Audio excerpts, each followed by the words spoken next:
guys, कैसे हो आप लोग? Hope you all just are fine and okay. And I'm just welcoming you all of the students who are just attending my session for your support. I'm just heartful and giving all of you the thank you from the bottom of my heart. And absolutely यहाँ पे आपको welcome करता हूँ मेरे YouTube channel पे और मैं आपको आज लेक्चर ले रहा हूँ deduction of ATC, ATCCC, ATCCD 1, ATCCD 1B, ATCCE, ATCCD 2, ठीक। अब यहाँ पे मैं लेक्चर क्यों मुझे लगा कि मुझे ये लेना चाहिए, एक्चुअली में आज ही मैं सैलरी कैलकुलेट कर रहा था तो काफी जो हमसे पूछे तो कंफ्यूज हो रहे थे बार बार कि ये है क्या चीज, मतलब उनको सब लग रहा है कि एक ही जैसे सब और सब अलग अलग है या एक है कलर, नहीं समझ पा रहे थे। तो मुझे लगा कि क्यों ना इस पे एक लेक्चर ले लिया जाए, ये काफी बेटर रहेगा, है ना। और इस बहाने बेसिकली जो सीए स्टूडेंट्स हैं या फिर हमारे बीकॉम के बच्चे हैं और आपके एमकॉम के या फिर कोई भी हमारे कॉमर्शियल या फाइनेंशियल सेक्टर या फिर प्रैक्टिसिंग टैक्सेशन लॉयर्स है तो उनके काम आ सकते हैं, क्योंकि ये माइनर इसमें चीजें हैं जो लोग नहीं समझ पाते हैं और जो सीख रहे हैं उनके लिए तो बहुत बेहतर है। मैं कोशिश करता हूँ, तो चलिए शुरू करते हैं। हाँ, तो ये क्या है आपका एटीसी। एटीसी क्या होता है? एटीसी आपकी डिडक्शन जो होती है, ठीक, यहाँ पे बेसिकली टाइम टू टाइम ऐसे सामने लिखते चला जाऊंगा और आप उसको समझ लीजिए, ठीक। सामने सामने हम लिखेंगे और आपको इसको सिर्फ टेंशन नहीं लेना है ना। आपको सीधा सीधा बता, तो एटीसी क्या होता है कि एटीसी में डिडक्शन क्या दी जाती है कि इन्वेस्टमेंट, है ना, इन्वेस्टमेंट के लिए इसमें डिडक्शन होता है। तो किस में डिडक्शन होता है? आपका ईएलएसएस, आपका पीपीएफ जो आपका प्रोविडेंट फंड्स होते हैं, पीपीएफ वगैरह, ठीक है। फिर आरपीएफ हमारा हो गया, आरपीएफ हो गया, public provident fund, recognise provident fund होता है, जीपीएफ होता है, जनरल प्रोविडेंट फंड। तो ये प्रोविडेंट फंड्स और आपके यहाँ पर आपका क्या कहते हैं ऐसे एलआईसी आपके हो जाती है, एलआईसी हो गया, एलआईसी में भी और कुछ है ना, जैसे कि आपका एसएसवाई हो गया, एनएससी हो गया, एससीएसएस हो जाते हैं। तो there are lot of like investment, इसकी एक लिस्ट होती है, ठीक, आपको लिस्ट मिलेगा। तो क्यों कि ये डिडक्शन जो है आपको मैंने मेजरली आपको ये दिखेगा कि भैया इन्वेस्टमेंट आप करते हैं एलआईसी और फीस वगैरह आपकी हो जाती है, ठीक, ये कॉमनली आप देखते हैं। तो ये सब एटीसी होता है और ये एटीसी की जो डिडक्शन है तो इसकी मैक्सिमम लिमिट क्या होती है, ठीक, इसकी मैक्सिमम लिमिटेशन क्या है, लिमिट क्या है एटीसी का। तो एटीसी की जो आपकी मैक्सिमम लिमिट है 1.5 लाख तक की होती है, सिर्फ 1.5 लाख। तो इसका मतलब क्या है, अगर आपने कोई भी इन्वेस्टमेंट की है फॉर एग्जाम्पल, अगर वो आपका अंडर जो 1.5 लाख है, अगर ये फॉर एग्जाम्पल आपने खर्च कर दिया 80,000, ठीक, तो आप 1.5 लाख क्लेम नहीं कर सकते, विच एवर इज लेस और इक्विवेलेंट टू 1.5 lakhs, है ना।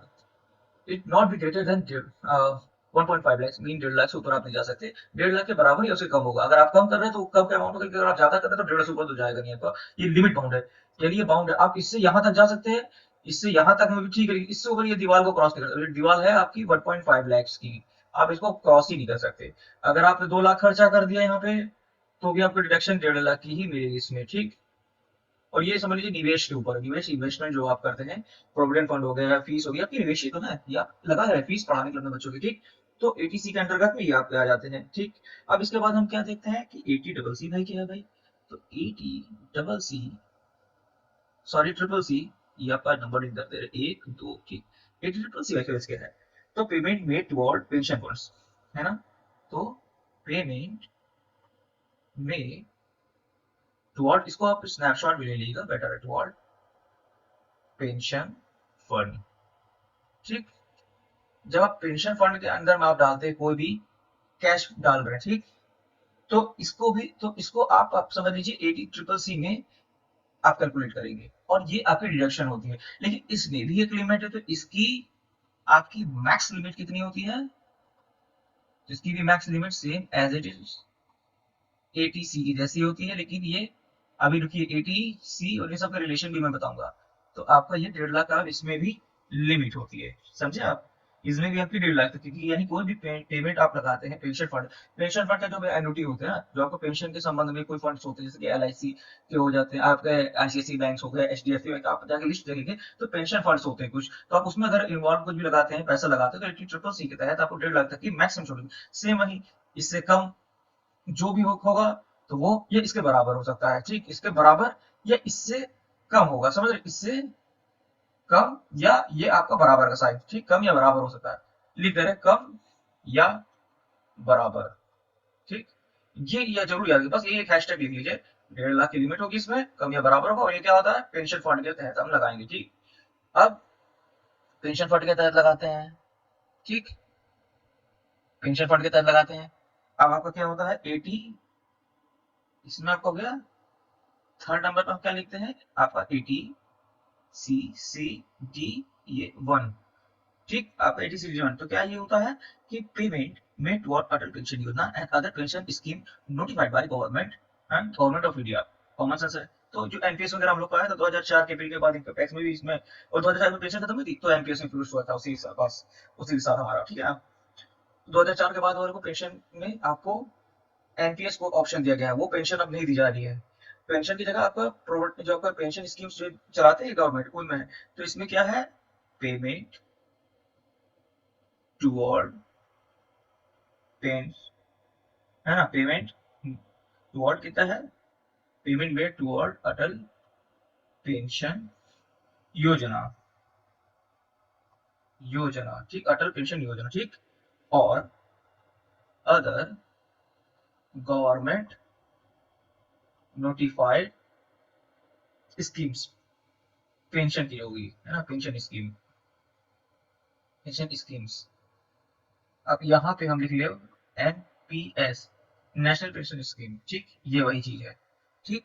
अभी नेशनल पेंशन स्कीम में क्या है सर, अब आप समझिए। और एक चीज में यही बात याद रखिए, ये एवरी इंडिविजुअल, ठीक, कैन अप्लाई फॉर, ओके, हर एम्प्लॉय, सॉरी एम्प्लॉयर बोल रहा हूँ, एवरी इंडिविजुअल कैन, तो प्रत्येक व्यक्ति आप कर सकते हैं, हम और आप कोई भी जाके इसमें कंट्रीब्यूट कर सकते हैं, समझ रहे हैं आप। और इसमें लेकिन एक चीज याद रखिए, एम्प्लॉयर एम्प्लॉय वाला होता है सैलरी क्लास का, है ना। तो अगर आप एम्प्लॉयड हैं, ठीक, if you are employed, employed, है ना, ये ध्यान रखिएगा क्योंकि इसमें अगर आपने गलती की तो आपके नंबर जाने की डर है, ठीक। तो इसमें आपका 10% का है, ठीक, याद रखिएगा कि जो आप 80CCD1, ये चीज जरूर गिनतियों को जरूर ध्यान रखिएगा, अगर आप गिनती पे ध्यान नहीं रखेंगे तो नंबर गए, फिर इसमें कुछ भी नहीं किया जा सकता, ये पूरा पूरा आपका नंबर खत्म कर देगा, समझ रहे हैं, ठीक। लेकिन अच्छा अभी हम पहले लिख देते हैं फिर आपको समझाते हैं, ठीक।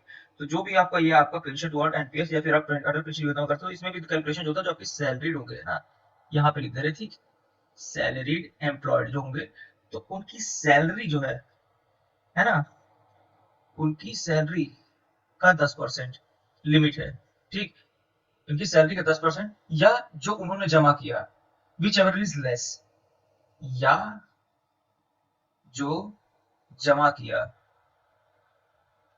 जो कम हो, जो कम हो। मैं हिंदी इसलिए लिख ले रहा हूँ क्योंकि भाई कई हिंदी मीडियम के बच्चे आते हैं, मैंने उनकी डिफिकल्टीज को समझा, क्योंकि अंग्रेजी मीडियम वाला हम, मैं भी हिंदी मीडियम से पढ़ा और मैंने इंग्लिश में स्विच ऑन किया है और काफी अच्छी थी, और थैंक गॉड मैं इस पे कमांड कर पाया और मैं कर पा रहा हूँ। लेकिन हिंदी मीडियम वालों को दिक्कत होती है, मैंने देखा बच्चों को, तो इसलिए मैंने देखा इंग्लिश वाले समझ लेंगे, ये तो इंग्लिश है, इंग्लिश ट्रांसलेशन ही हमें करना होता है बेसिकली, और बाकी इंग्लिश में भी जैसे जैसे कि हम ये सब लिख रहे हैं, ठीक, लेकिन ये जानबूझ के लिख रहे हैं ताकि हिंदी और इंग्लिश दोनों को सहूलियत हो, है ना, कि दिक्कत ना आने पाए किसी को भी, समझे। तो ये 10% सैलरी, वैसे सैलरी क्या है, फिर मैं सैलरी की बात आती, इस सैलरी को एक हैशटैग बनाते हैं, ठीक है, हैशटैग क्यों बनाते हैं भाई, hashtag is equal to salary. तो सैलरी यहाँ पे क्या देखते हैं हम, सैलरी में फिर वही की बेसिक पे प्लस डीए, ये जरूर याद रखिएगा, ये रहेगा, कैलकुलेशन में अलग अलग चीजें हम लोग लेके चलते हैं, है ना, इसको बता दे रहे हैं, दिक्कत होगी, ओफो, जल्दी से मैं लिखता हूँ 10% ऑफ, यहाँ पे क्या है बेसिक पे प्लस डीए, इनको जब आप एड ऑन कर देंगे तो इनका 10% होगा, ठीक, या आप इतना जमा कर सकते हैं। लेकिन अगर आपने एम्प्लॉय जो है, जो आप एम्प्लॉय है, अगर आप कम जमा कराते हैं, फॉर एग्जाम्पल 10% है आपका, फॉर एग्जाम्पल ये मिला के सैलरी है आपकी, तो एज्यूम करते हैं फॉर एग्जाम्पल, इसको मैं इसको अपर करता हूँ, हाँ यहाँ पे आपको दिख रहा होगा कि, हाँ यहाँ पे आपको दिख रहा होगा, वेट मिनट,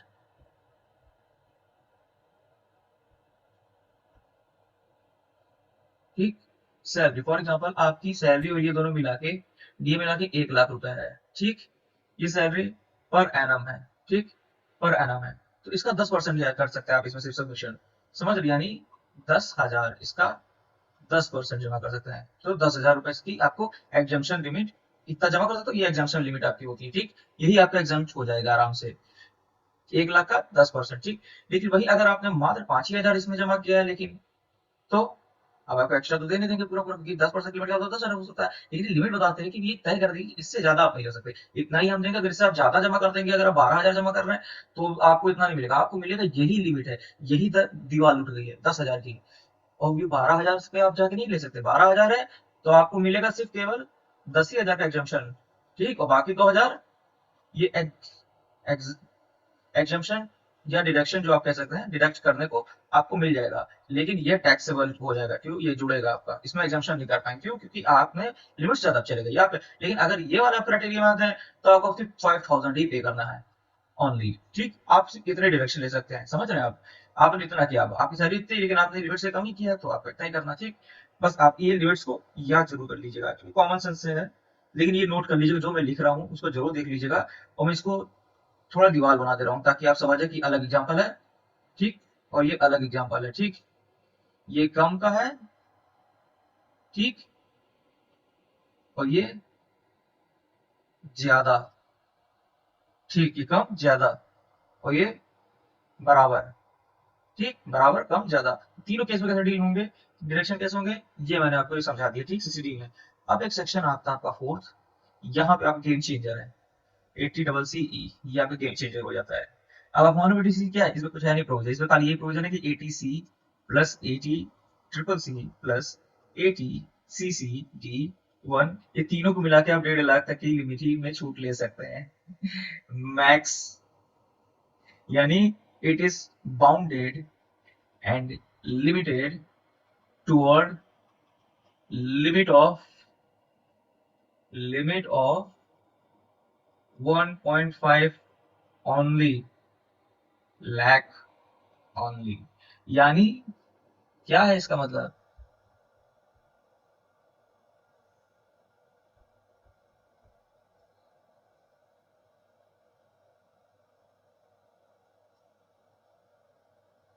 यानी 1.5 लाख की लिमिट है। अभी आप तो पढ़े वहां पे, देखिए 10% का वहां पे छूट दे रहे थे, ठीक। और वहां पे फिर आपका देख लीजिए क्या कहते हैं, 1.5 लाख का छूट। और हाँ, यहाँ पे एक और चीज मैं आपको बताना चाहूंगा, जो आपका ये वाला सेक्शन था पर, इसमें एक और चीज मैं आपको कैलकुलेट करूंगा, लेकिन आप याद रखिएगा जो 80CC ये क्या है, एटीसी 80CC 80CD1 का 1.5 लाख की छूट, मतलब इन तीनों को उसमें 1.5 लाख की छूट है, एटीसी, ठीक, प्लस 80CCC ये भी आपका 1.5 लाख का छूट है मैक्सिमम। और ये इसमें अब याद रखिएगा 80CCD1, इसमें आपका 10% ऑफ सैलरी, ठीक। और हाँ 20% ऑफ, क्योंकि मैं एक्चुअली में मैंने यहाँ लिखना भूल गया था, क्योंकि जल्द पेज फ्लो करने में थोड़ा इशू हो गया था, तो मैं कंफ्यूज, तो वहाँ पे एक्चुअली मैं भूल गया था वहाँ पे लिखते, तो मैं यहाँ पे आपको बता दे रहा हूँ। इसी में एटीसीडी में ही है कि एक अगर आप सैलरी है, सैलरी वाला सेक्टर में आते हैं, सैलरी में है ना, इस सैलरी में आते हैं तो आपको 10% ऑफ सैलरी लगेगा, वरना अगर आप सैलरी नहीं है तो आपको 20% ऑफ आपका ग्रॉस इनकम जो आप अर्न करते हैं ना, gross total income, gross income. So sorry, इसको लिख दे रहे पूरा तो बेटर, नहीं तो कंफ्यूज हो जाते हैं आप, बच्चे कंफ्यूज हो जाएंगे। इसमें आप पूरा लिखा ग्रॉस टोटल इनकम, ठीक। 10% ऑफ सैलरी, ठीक। यहाँ पे 1 और ये 2, ये दो टाइप के होते हैं टीसी डी1 में। एक होता है सैलरी बेसिस पे, जो सैलरी वाले को 10% का, और जो सैलरी नहीं, नॉन सैलरी, वो भी ग्रॉस टोटल इनकम का 20% तक ही जमा कर सकते हैं इसमें। लेकिन ये 1.5 लाख, 1.5 लाख, 3 लाख हो गया, और ये जो भी है आपका यहाँ पे, तो क्योंकि हम बता नहीं सकते, इसमें कोई लिमिट नहीं, ठीक। इसमें तो कोई लिमिट नहीं है, हाँ। लेकिन ये लिमिट कर रहा है 80CC, समझ गए। आपका यहाँ पे 1.5 लाख प्लस 1.5 आए, प्लस यहाँ कुछ भी हो, 1 रुपए भी होगा, मान लीजिए 1 रुपए भी आपका यहाँ पे ना, तो भी ये 3 लाख हो जाता है, 3 लाख प्लस 1 रहे, तब भी। लेकिन ये एटीसीसीडी क्या कहता है, ये बाउंड होगा, ये भी 1.5 लाख ऊपर नहीं जा सकता, 1.5 लाख के ऊपर नहीं जाएगा, है ना, क्योंकि रूल ही है, ये सेक्शन है, ये रूल है, यही बेंचमार्क सेट कर दिया गया है। ये क्या है, एक बेंचमार्क है आपका, ATCCE का बेंच मार्क है, सेटअप लिमिट है कि 80C, 80CCC और 80CCD1, ये तीनों मिलाकर भी 1.5 लाख तक ही छूट पाएंगे। ये लिख लीजिएगा, ये लिख लीजिएगा, ये आप समझ में आ जाएगा। एटीसी, एटीसी, एटीसीसी डी है ये, ठीक, एटीसी डी 1, ठीक। ये तीनों है ना, ये तीनों है ना, ये तीनों मिलके भी 1.5 लाख ऊपर तक नहीं जाएंगे, 1.5 लाख तक ही इन तीनों का। ये रूल कहते हैं eighty C, eighty C, eighty C D 1 is equivalent to 1.5 lakh max bounded, है ना, इसकी मैक्सिमम लिमिट ये तीनों को मिलाने पे, ठीक। अब अब आगे आते हैं भाई, अभी मैंने आपको बता ही दिया है, ठीक। अब यहाँ पे हमने बता दिया, अब आपका आता है कि 80 आपका सॉरी 80 CCD 1B, क्या 80 CCD 1B, ठीक। ये आपका फिफ्थ हो गया 80 CCD 1B ब्रैकेट में, ये है ना, ये अलग होगा, है ना। It is above limit of, है ना, over and above of limit of 80 CEE, limit of 80 double CE, यानी जो ये 80 डबल CE की जो आपकी लिमिट थी 1.5, इससे प्लस है, इसके अलावा आपको इसी में ऐड अप करने को मिल जाता है एक ऑप्शन, ये इसके अलावा ये एक अलग है, ठीक। और ये 80 CCD 1B अलग है। अब ये 80 CCD 1B अलग, ये एडिशनल आपको मिलता है, ये आपको एडिशनल एडिशनल यानी प्लस पॉइंट है ये आपका एक तरह से प्लस पॉइंट है। याद रखिए हमारा प्लस पॉइंट क्या है, 80 डबल CD 1B, ये प्लस पॉइंट है। ये क्या है भाई साहब, तो 80 CCD ये है कि अगर आप पेंशन फंड जो भी आपको एडवाइज है एनपीएस के टायर 1, है ना, टायर 1 क्या है, ये पेंशन वाला फंड है ना, पेंशन स्कीम है के स्कीम। और जो टायर 2 होता है ये इन्वेस्टमेंट वाला होता है, ठीक। तो याद रखिएगा कि टायर 2 में नहीं मिलता है, रॉन्ग, ये खत्म हो गया, रॉन्ग है, यहाँ पे नहीं मिलेगा ट्रैक्शन, ये सिर्फ टायर 1 वाले, जो ये टायर 1 ना, आपको ये टायर 1 में ही मिलेगा, टिक मारिए यहाँ पे क्रॉस करिए, टायर 2 में हम नहीं देंगे, टायर 2 में नहीं। जो अगर एनपीएस के टायर 1 में आप पेंशन स्कीम में पे करते हैं आप, तो इसकी मैक्सिमम लिमिट अप टू, है ना, मैक्सिमम लिमिट अप टू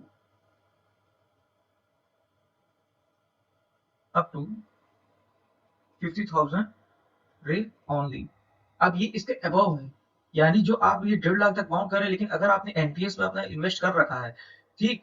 अगर फॉर एग्जांपल जैसे मैं सलाह ये देता हूँ, अगर आपका कोई भी ऐसा फीस वगैरह एलआईसी आप पे करो, वो 1.5 लाख 80C में ही चला जाता है, 80 डबल सी 80 CT तक कोई पहुंच ही नहीं पाता, जल्दी एम्प्लॉय वाला मैटर होता है, उतना लोग नहीं अवेयर इन चीजों के लिए, समझ रहे हैं, फिर कोई उतना नहीं समझता, ठीक। बेसिकली 80C में ही लोग मैनेज कर लेते सब। तो वही मैं कहता हूँ, अगर 80C में अगर आपका, या फिर अगर मान लीजिए सीई की आपका 80 ट्रिपल सी या फिर 80 CCD 1 में भी अगर आपका तरह आपका है कुछ, लेकिन आप 1.5 लाख तक ही फंस रहे हैं, तो मैं यही कहता हूँ कि टायर 1 में आप जाके पेंशन स्कीम एनपीएस में खोल लीजिए, एडिशनल 50,000 होगा, तो आपका total 80 CCE plus 80 CCD 1B में डिडक्शन कितना मिला, 1.5 प्लस 50,000,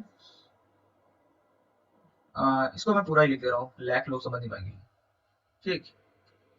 तो 1.5 ये 1.5 लाख प्लस ये 50,000, सीधा सीधा 2 लाख की रिबेट आपकी डिडक्शन, 2 लाख का डिडक्शन आपका क्लेम हो जाएगा, क्योंकि ये एडिशनल है, ये लिमिट नहीं है, ये सेपरेट है, ये सेपरेट है, अलग है, इससे सीसीई से, 80 CCE से अलग है। तो आपका ये क्लेम आपका 2 लाख का सीधा सीधा मिल जाएगा, ठीक।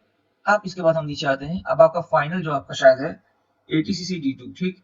अब ये ध्यान दीजिएगा भाई साहब, ये जरूर ध्यान देना आप, ठीक। इसको मैं रेड पेन से करूंगा, 80 CCD 2, ठीक। ये क्या है भाई साहब, तो इसकी तो कोई लिमिट ही नहीं, no maximum limit, hashtag no maximum limit, ठीक। हैशटैग लगाते चले जाइएगा, समझ रहे हैं ये, क्योंकि हैशटैग लगाने से आदमी का ज्यादा दिमाग काम करता है वैसे तो सॉरी आपका क्या था, सॉरी और जो मैं बह गया था थोड़ा, ये भी आपका एडिशनल है 80C के, ठीक, एडिशनल है। और एक बात याद है कि जो इसमें क्लेम करेंगे आप उसमें प्रीवियस क्लेम नहीं कर सकते, ये अलग से आप कर रहे हैं तो ठीक है, आप एक बार इसमें क्लेम घुस गए तो आप प्रीवियस सेक्शंस में नहीं घुस पाएंगे। यहाँ पे एक ड्रॉबैक आपको याद रखना है, वरना आपका बहुत बड़ा नुकसान होने का चांस हो जाएगा। समझ रहे हो? आपका डिडक्शन आपका कम हो जाएगा, फायदा नहीं है। ऊपर से अगर आप गलत कैलकुलेशन होगा तो एक्स्ट्रा आपको, फॉर एग्जाम्पल फाइल करते हैं तो उसके बाद आपको बहुत हैवी टैक्स लेवी हो जाता है आपके कंधों पे। समझ रहे हैं? तो टैक्स से बचने के लिए आप जितना बेसिकली क्लियर कॉस्ट अपना कार्य करेंगे तो बेटर रहेगा आपके लिए। समझ रहे हैं? तो इसमें क्या है कि इसमें कोई लिमिट नहीं है, ठीक। और ये क्या है? एम्प्लॉयर, है ना। उधर एम्प्लॉय, ये employer, hashtag employer, employ जिसके अंडर में, जिसके आ, जिसके अंडर एम्प्लॉय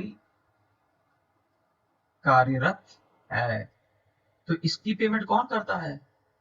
पेमेंट करता है एम्प्लॉयर, ठीक।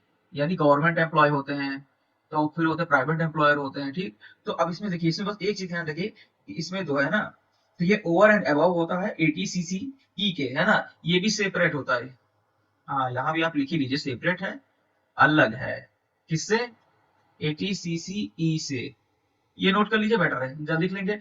हैशटैग वाले पे देखिए, इसके पॉइंट्स है। नो लिमिट एम्प्लॉयर देगा, पेमेंट एम्प्लॉयर करता है। अब इसमें क्या है, पेमेंट कैसे कैसे डायरेक्शन हम देते हैं? तो भाई इसकी पेमेंट क्या है, तो गवर्नमेंट एम्प्लॉय है, अगर एम्प्लॉय है के केस में, अगर आप गवर्नमेंट एम्प्लॉय है और आपका एम्प्लॉयर पेमेंट कर रहा है, तो आपकी वो सैलरी का 14% मैक्सिमम जा सके। ऊपर हमने क्या लिखा था, 80 डी 1 में कि वो 10% था वहां पे। यहाँ पे क्या है, 14%। समझ रहे हैं? यहाँ पे क्या है, सैलरी, और सैलरी क्या है, तो भाई सैलरी जानते हैं आप, बी बेसिक पे, BP plus DA, BP plus DA, ये आपका बेसिक हो जा रहा है, ठीक। ये आपकी सैलरी होगी, ठीक, सैलरी गवर्नमेंट वाली। और नॉन गवर्नमेंट एम्प्लॉय, यानी प्राइवेट जो आपके सैलरीड हैं, प्राइवेट सैलरीड, है ना। और ये सैलरी वालों के लिए होता है, एम्प्लॉयर कर रहा है तो जाहिर सी बात है एम्प्लॉयर यहाँ पे करता है, तो एम्प्लॉयर करता है, इसका मतलब एम्प्लॉय का केस होगा। तो ये याद रखिएगा कि सैलरी वालों के लिए है, क्योंकि एम्प्लॉयर एम्प्लॉय के लिए कर रहा है ना। एम्प्लॉयर यानी मेरे अंडर में कोई काम कर रहा है, भाई मैं एम्प्लॉयर हूँ, मैं पे करवा रहा हूँ, उसके लिए कर रहा हूँ, और उसी की सैलरी से निकाल निकाल कुछ पोर्शन में डालता चला जा रहा हूँ। याद है, उसकी सैलरी से, अपनी सैलरी से नहीं, उसकी सैलरी से। फॉर एग्जाम्पल जैसे जीपीएफ कटता है गवर्नमेंट एम्प्लॉयज का, उनकी सैलरी से कटता है। जब पे स्लिप आप निकाल के देखेंगे तो उसमें कटता है, जो टोटल डिडक्शन, तो उसमें आपका इनकम टैक्स भी कटता है, रहता है पर मंथ। और बाकी रेस्ट वो तो आगे मैं बताऊंगा कैसे गवर्नमेंट एम्प्लॉयज को, मैं शीट आपको कैलकुलेट करके दिखाऊंगा ऑनलाइन, आप परेशान ना हो। फिलहाल अभी ये कॉमर्स में ये नो मैक्स लिमिट है, एम्प्लॉयर करता है अपने एम्प्लॉय के बिहाफ पे। और इसमें गवर्नमेंट एम्प्लॉय के इसमें 14% होता है, प्राइवेट उसकी सैलरी का, इसकी सैलरी का 10% हम लेंगे, ठीक।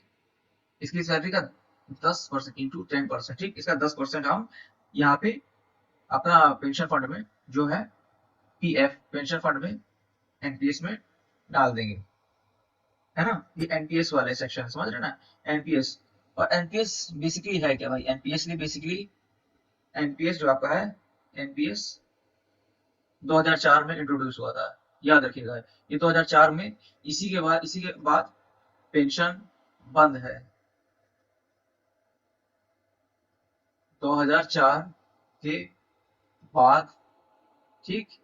ये इसी के इक्विवेलेंट यहाँ पे एनपीएस में इंट्रोड्यूस हुआ था इनकम टैक्स में। तो समझ लीजिए एक तरह से इसने इसको रिप्लेस ही कर दिया है। और वैसे भी आप जानते थे कि पेंशन के लिए अब काफी वाद विवाद भी हो रहे हैं, तो खैर एक पॉलिटिकल इशू हो जाता है। लेकिन आई डोंट थिंक सो कि पेंशन एक तरह से कम ही दीजिए, कम ही पेंशन दीजिए, है ना। पेंशन आप कम दो थोड़ा, ठीक है, चलेगा। लेकिन मेरा मानना यही है कि दे दीजिए, क्योंकि कई बार आपके बच्चे मेंटेनेंस नहीं देते हैं, क्योंकि आप सीआरपीसी पढ़ेंगे तो उसमें मेंटेनेंस क्या होता है, हामा एक्ट हो जाता है, आपका हिंदू लॉज हो जाता है, हिंदू लॉ हो गया, उसके बाद अपना मुस्लिम लॉ हो गया, और मेंटेनेंस के लिए आप सीआरपीसी पढ़ सकते हैं। तो ये सब कई चीजें हैं। तो कई बार बच्चे मेंटेनेंस नहीं, तो कानूनी रूप से थोड़ी ना वही बुजुर्ग व्यक्ति जाएगा, है ना। या फिर कोई सिंगल ही व्यक्ति है, वो नौकरी पेशा वाला है, शादी वादी नहीं की, कोई आगे पीछे नहीं, वो अपने खर्चा पूरी उसकी कौन देगा, तो पेंशन दे देना चाहिए। आई डोंट थिंक सो, देना जरूर चाहिए। और इससे कोई घटी नहीं हो जाएगी। फॉर एग्जाम्पल अगर आप सैलरी को देखें तो आप, अगर मैं सैलरी का मैं क्या बताऊं, कि अगर आप उठा के देख लें कि सैलरी में जो नेता होते हैं, है ना, उनको जो मिलती है अदर सोर्स में उनको कहा जाता है। तो अब क्या बताएं, हम ज्यादा नहीं बोलना चाहते, अगर इस चीज में मैं ज्यादा नहीं बोलना चाहूंगा, तो क्योंकि विवादास्पद भी हो सकता है ना। तो आई डोंट थिंक सो ज्यादा इसमें बोलना उचित रहेगा। बस ये कि आई थिंक सो कि पेंशन मिलनी चाहिए, क्योंकि ये रिस्क है कहीं ना कहीं, है ना, रिस्की होता है, मार्केट शेयर से कहीं ना कहीं इन्फ्लुएंस होता है ना, तो थोड़ा रिस्की होता है। पेंशन क्या भाई, आपको कहीं ना कहीं पेंशन एक सिक्योरिटी होती है, सिंगल सिंगल लोगों के लिए, है ना, विडो के लिए, अबैंडन अबैंडन व्यक्ति, है ना, सिंगल है, विडो है कोई, विडो विधवा औरत है, फिर ये हमारे अबैंडन हो गए, भगा दिए जाते घर से, बूढ़े माँ बाप हैं, तो उनका एक सहारा रहता है पेंशन। इसलिए अगर एक ह्यूमैनिटेरियन बैकग्राउंड, क्योंकि डायरेक्टिव प्रिंसिपल है कि ह्यूमैनिटेरियन बैकग्राउंड को हम लोगों ने हमेशा प्रिवेल वेलफेयर स्टेट बनाना है, तो वेलफेयर स्टेट के लिए मेरे हिसाब से पेंशन देना चाहिए। और बाकी ये तो हमारे पॉलिसी मेकर्स के ऊपर है कि वो इस बात को समझते हैं कि नहीं, कि पेंशन के एस्पेक्ट को समझे थोड़ा। अब हो सकता है, देखिए तरक्की भी जरूरी है, हम समझते हैं, गवर्नमेंट की भी बात सही है भाई, अगर आप गवर्नमेंट भी पॉजिटिव वे में काम कर रही है हमारी, भाई तरक्की कर ही रहे हैं हम लोग, भाई जाहिर सी बात है, कितने फील्ड में हम लोगों ने एनहेंस किया, आज हम लोग ग्रीन एनर्जी में हम लोग अब बूस्ट कर गए हैं, काफी हम लोग का गोल बढ़ गया है, इलेक्ट्रिक व्हीकल्स वगैरह का सब्सिडी गवर्नमेंट दे रही है, तो कहीं ना कहीं देखो दिक्कत है, कहीं ना कहीं पॉजिटिव काम हो रहा है, लेकिन एक है कि जो देखा जाए, या तो फिर आप ऐसा कुछ लगा दीजिए कि एग्रीमेंट लगा दीजिए कि अगर आपके साथ सही में कोई दिक्कत है, जैसे कि मैंने बताया ये सब सेक्टर में आप आते हैं, इसका कोई पेपर बनवाया जाए और आप देखा आपको पेंशन अलाउ किया जाएगा, तो आई सी ये सही है भी, ये थोड़ा, है ना, पेंशन उनको कम से कम मिल जाए कैलकुलेट करके। बाकी एनपीएस वालों को तो जो मिलना है वो तो मिलता ही है, बाकी फिर पर मंथ बेसिस पे जो होगा होगा। खैर बहरहाल ये तो कुछ ज्यादा मानवतावादी तो बातें हो गई So, लेकिन यार जो है वो है, मैंने देखा लोगों को तड़पते हुए। खैर आपको मैं कहता हूँ थैंक यू, हाँ, have a nice day, have a nice day, like and subscribe my channel, take income tax law and economy, okay, दिल से प्यार और गुड मॉर्निंग जी। गुड मॉर्निंग कर ही रहे, अब तो सुबह हो गई, सुबह के 5 बज रहे हैं, गुड मॉर्निंग, बाय।